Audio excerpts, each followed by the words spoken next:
여러분 반갑습니다. 반도체 오빠 천마쌤입니다. 오늘도 하루가 또 시작됩니다. 무더위에 또 폭우에 정신이 없어요. 정신이 없습니다. 하여튼 비 조심하십시오, 여러분. 빗길 조심하시고 좀 비가 좀 많이 내리는 그런 하천 그런 쪽에는 가면 안 됩니다. 절대로 함부로 돌아다니시지 마시고 그냥 안전한 곳에 계시는 게 가장 좋아요. 근데 비 올 때는 돌아다니지 않는 게 상책입니다. 삶이 참 피곤합니다. 저도 참 피곤해요.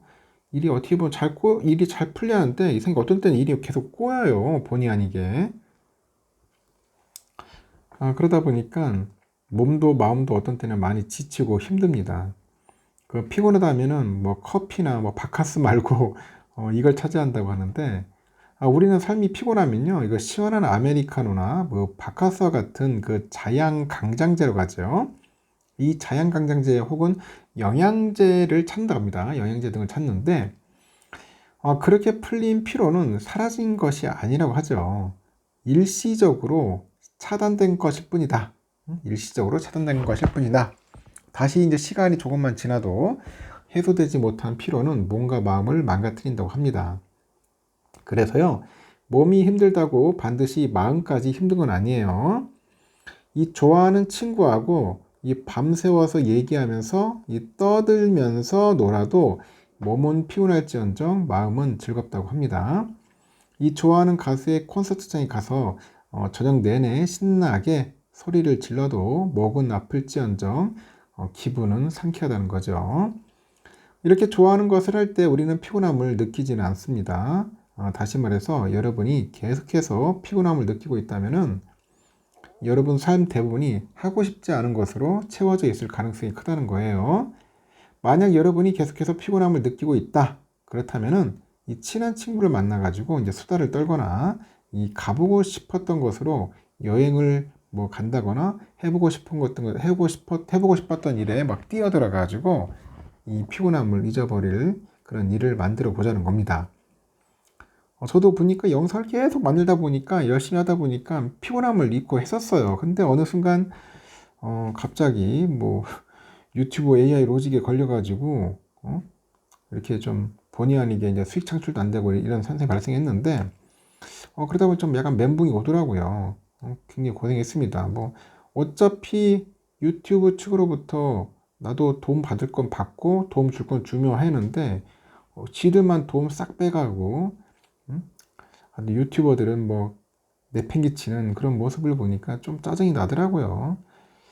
그래서 제가 참 어떤 때는 내 자신을 좀 컨트롤하지 못할 때도 있구나 하는 생각을 좀 들었습니다.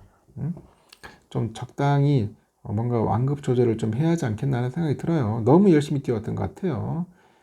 좀 쉬면서 하자. 이제 몸도 지치고 하는데. 하여튼 여러분, 여러분의 삶을 피곤하지 않게 만들려면 건강하고 행복하게 꾸려나가는 방법밖에 없는 것 같습니다. 지금도 늦지 않았고 저도 그렇게 해야 할 것 같아요. 하여튼 좋은 하루 되었으면 좋겠습니다. 오늘도 삼성전자 좀 신나게 좀 올랐으면 좋겠어요. 계속 빠져가지고 어떤 때는 막 스트레스 겁내 받았는데 요즘 들어서 찔끔찔끔씩 오르긴 오릅니다. 찔끔찔끔 많이 오르는 건 아닌 것 같고 찔끔찔끔씩 올라가지고 그나마 조금 다행인 다행이네요. 옆 동네 SK를 보니까 아주 SK는 좀 날라다니네요, 요즘. HBM에 날개를 달고 현재 주가가 날아다니고 있습니다.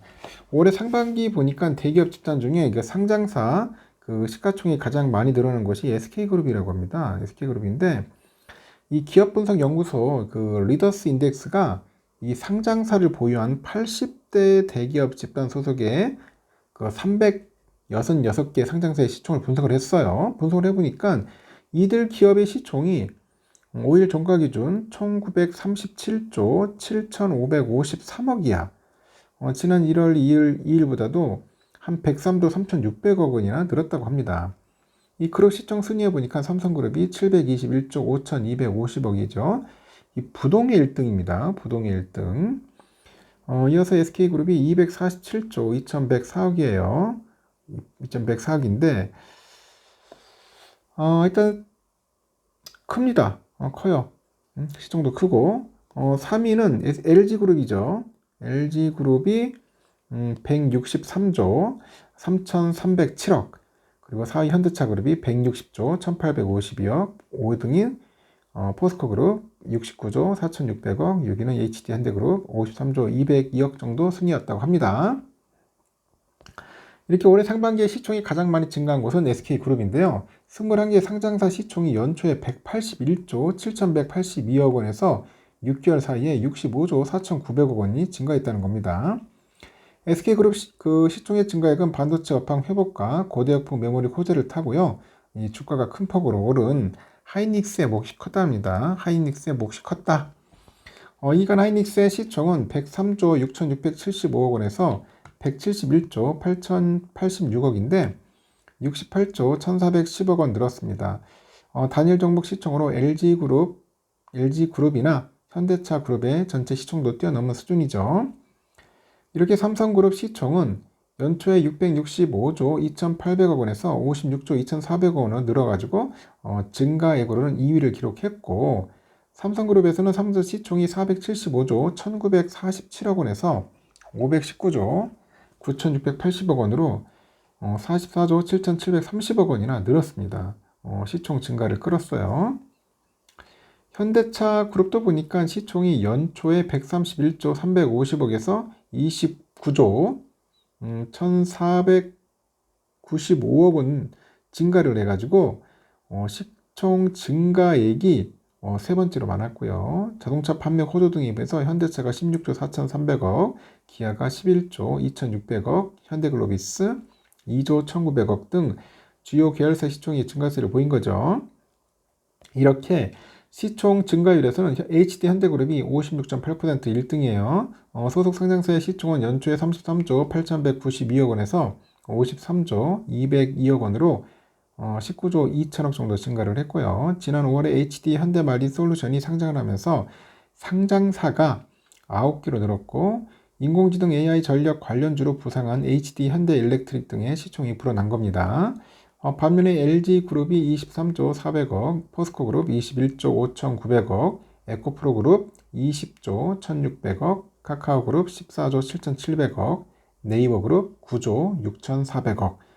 아주 상반기에 시총이 줄어든 것으로 조사됐습니다. 네이버 그룹이 오히려 카카오한테도 밀리네 보니까. 하여튼 네이버 주가가 상당히 많이 빠졌습니다. 충격스럽습니다. 요즘 보니까 카카오도 그렇고. 하여튼 요즘 대기업들이 이렇다는 겁니다. 참고하시면 될 것 같고요.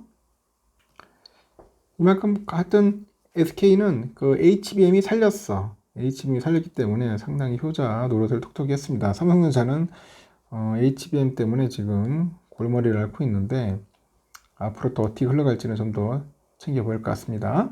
올해 상반기 국내 주식시장에서 역대 최고 규모의 자금을 넣은 외국인들 특정 종목에만 투자하고 있는 것으로 나타납니다. 정부가 그 기업밸류 프로그램 등으로 인해서 이 코리아 디스카운트에 나섰는데 여전히 일부 종목에만 현재 투자가 집중되는 그런 모습들, 큰 효과를 현재 거두지 못하고 있다, 그렇습니다. 이달 들어서 외국인들이 국내 주식을 2조 4,100억 정도 순매수했습니다.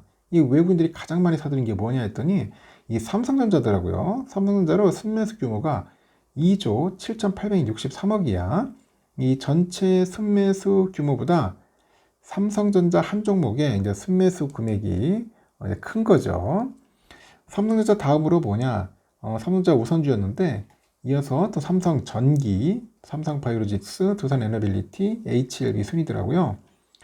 다만 해당 종목들의 순매수 규모는 800억에서 1,500억 정도 됩니다. 삼성전자랑 삼성전자 우선주를 3조 넘게 사들인 반면에 순매수 규모 상위 2등인 삼성전기 순매수 규모는 이에 20분의 1도 안 되는 것 같습니다. 이렇게 외국인들이 국내 주식시장에서 9개월 연속 순매수세를 이어가는데요.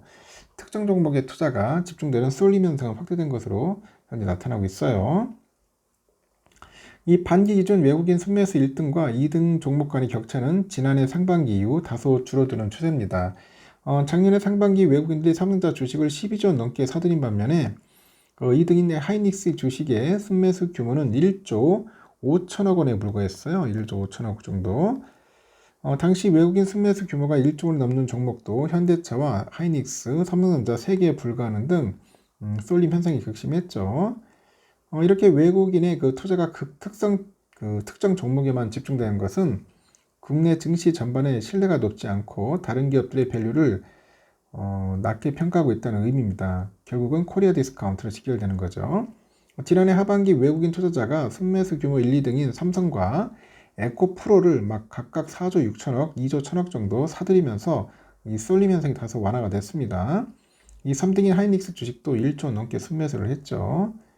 이렇게 관련 집계를 시작한 이후 외국인들이 국내 주식시장에서 가장 많이 투자한 올해 상반기에도 삼성과 하이닉스 주식을 각각 8조 원, 3조 8천억 정도 사들인 거예요. 순매수 규모가 1조 원 이상인 종목도 7개까지 늘었죠. 특히 올해 그 상반기에 정부가 밸류 프로그램을 본격화하다 보니까 금융주, 게임주, 방산주 등등 해서 다양한 종목들이 순매수 상위권에 이름을 올려요. 하지만 이달 들어서 다시 쏠림 현상이 심화가 됩니다.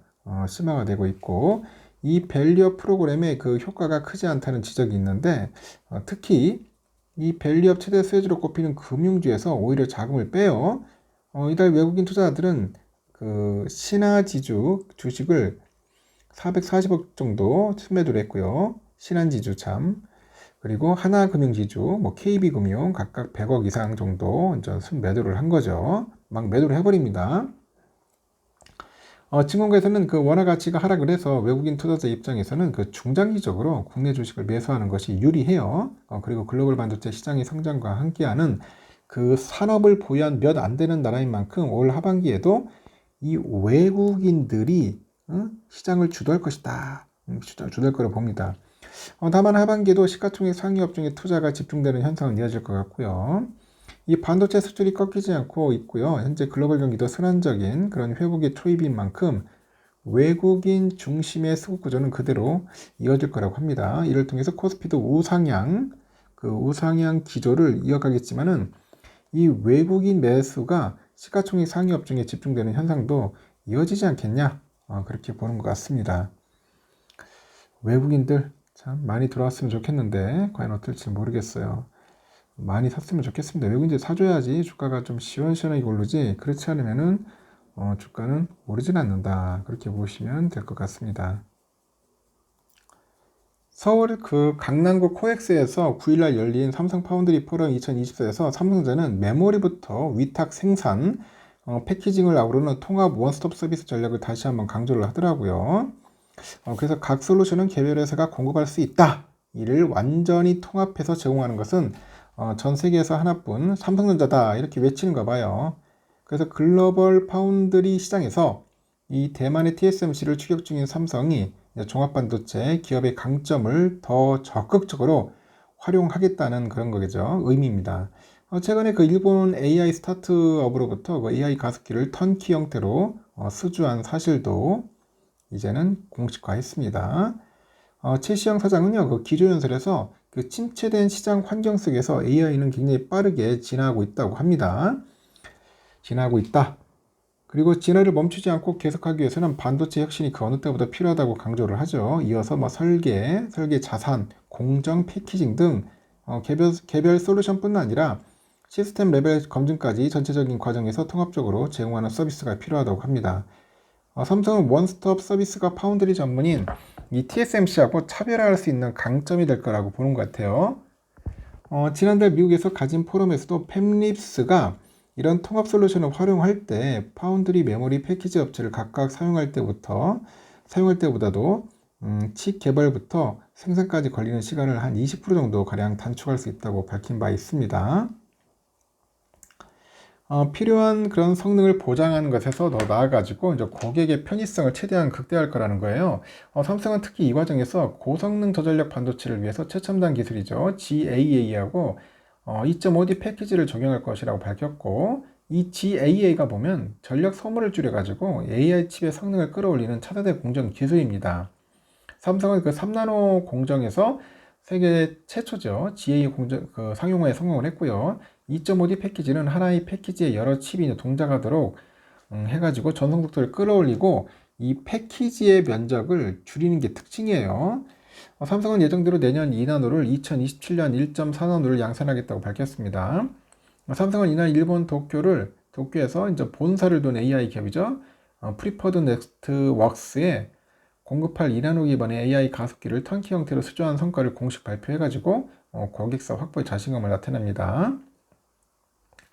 그 PFN은요, 그 프리퍼드 넥슨인데 PFN.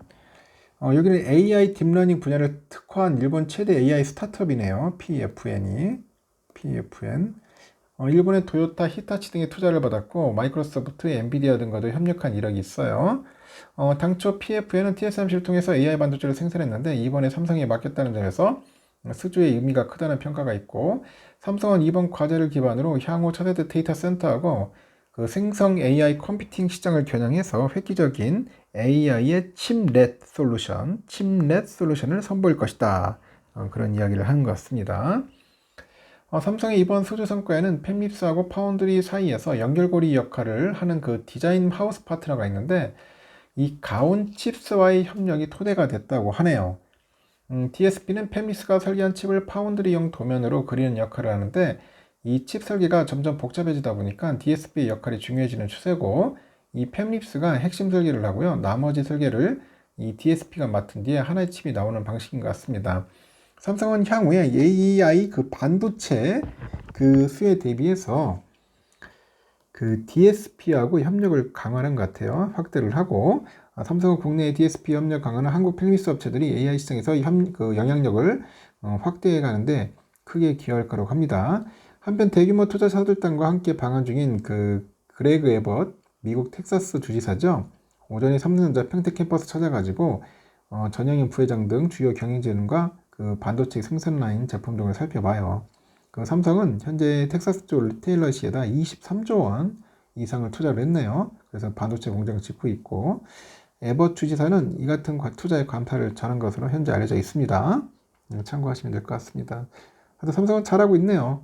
주가만 시원하게 올라줬으면 좋겠습니다. 오늘도 불기둥 때리는 하는 그런 모습을 기대하면서 영상 마무리 짓겠습니다. 여러분 수고하셨습니다.